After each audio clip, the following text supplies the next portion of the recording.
Notre Père qui est aux cieux sait mieux que nous ce dont nous avons besoin. Il nous connaît mieux que nous ne nous connaissons nous-mêmes. Il sait ce qui est bon pour nous, ce qui est nécessaire, ce qui est superflu, ce qui est mauvais. Alors à quoi bon prier puisqu'il sait déjà tout? Il y a deux relations, deux raisons à ceci. Dieu sait tout, certes, mais le savons-nous? En priant, en exprimant nos besoins ou nos désirs, nous en prenons conscience, nous mettons en parole quelque chose qui parfois n'était que pensée confuse ou souhait sans consistance.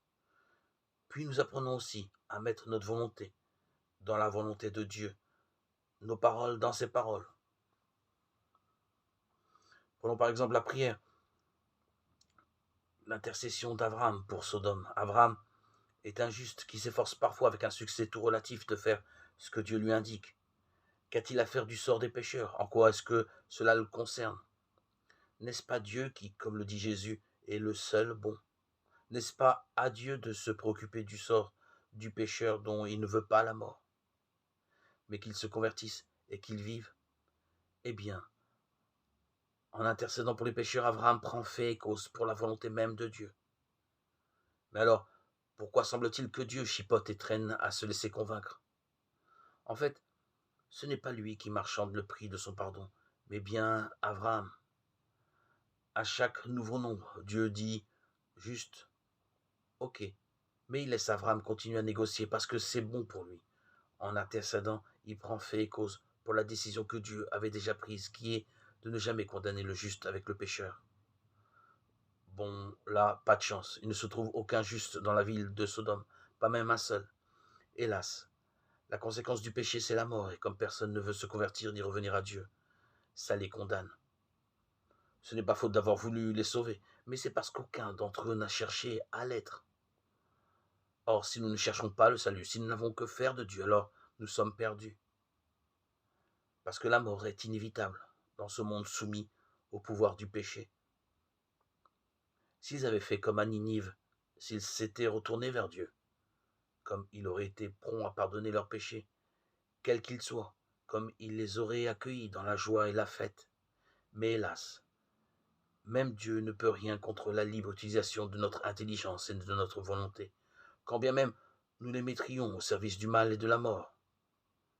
L'amour ne peut être que librement consenti, mais hélas, il peut aussi du coup être librement rejeté. Pour ce qui deviendra la prière de notre Père, que Jésus a donnée aux disciples, il en va de même. Dieu sait bien ce dont nous avons besoin. D'ailleurs, il ne s'agit pas de ça. On prie tout d'abord que son nom soit sanctifié, que son règne vienne.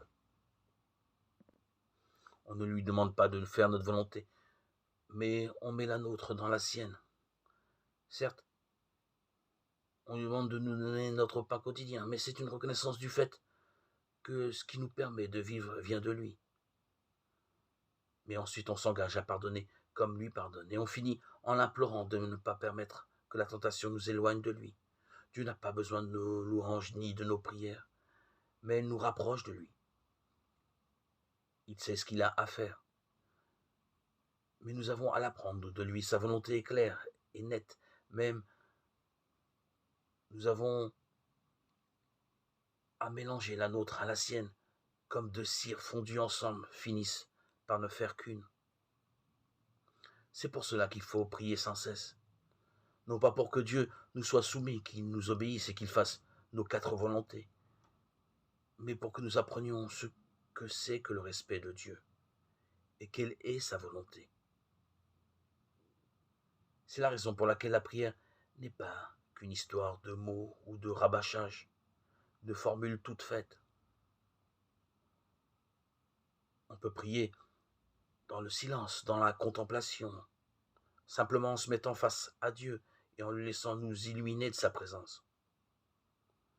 On peut tout aussi bien exprimer nos demandes sans oublier de les corriger, au cas où elles seraient inappropriées, en ponctuant chacune de nos prières par que ta volonté soit faite, parce que la volonté de Dieu sera toujours infiniment plus bienveillante que la nôtre.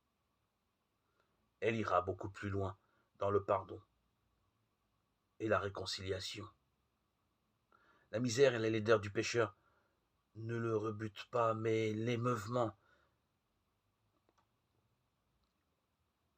et le bouleversement qu'entraîne la prière lorsqu'on recherche du plus profond de notre cœur